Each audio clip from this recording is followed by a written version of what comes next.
పల్నాడు జిల్లా నర్సరావుపేట ఎమ్మెల్యే అరవింద్ బాబు సంచలన వ్యాఖ్యలు చేశారు. మాజీ ఎమ్మెల్యే వైసీపీ నేత గోపిరెడ్డి శ్రీనివాసరెడ్డిపై ఆరోపణలు చేశారు. 2 రోజుల క్రితం సర్వపురిలో ఇర్ఫాన్ హత్యకు గురయ్యాడు.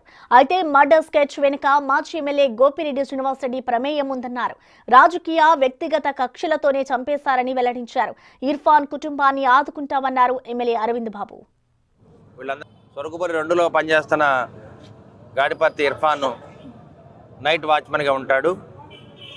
మరి మొన్న నైట్ వాచ్మెన్గా ఉండి అక్కడ డ్యూటీలు చేస్తున్నప్పుడు 5వ వార్డు క్రిస్టియన్ పాలనలో ఉన్న ఖాదరు, అదేవిధంగా అతని తమ్ముడు కొడుకు వీళ్ళందరూ కూడా అతని మీద దాడి చేసి వ్యక్తిగత కక్షలతోటి, రాజకీయ కక్షలతోటి ఏదైతే ఎలక్షన్స్ ముందు తెలుగుదేశం పార్టీకి పనిచేశారని కక్ష కట్టి మరి మాజీ ఎమ్మెల్యే గోపిరెడ్డి శ్రీనివాసరెడ్డి మద్దతుతోటి ఇవాళ వీళ్ళందరూ కూడా మరి వీళ్ళ మీద దాడి చేసి ఇర్ఫాన్ని దారుణంగా చంపడం జరిగింది.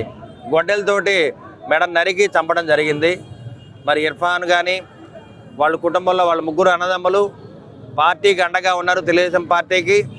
అప్పటి నుంచి కూడా కక్ష కట్టి వాళ్ళ ఇంటి మీద దాడులు చేస్తూ ఉన్నారు.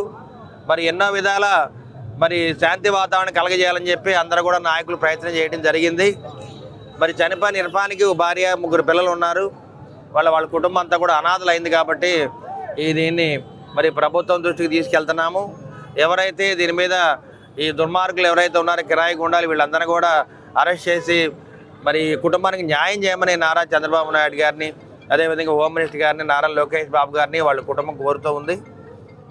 ఎందుకంటే నర్సరావుపేట పట్టణంలో ఇంతకుముందు మాజీ ఎమ్మెల్యే గోపిరెడ్డి శ్రీనివాసరెడ్డి మరి అండతోటి ఇబ్రహీం అనే అతన్ని బోరకట్లో కూడా చంపడం జరిగింది.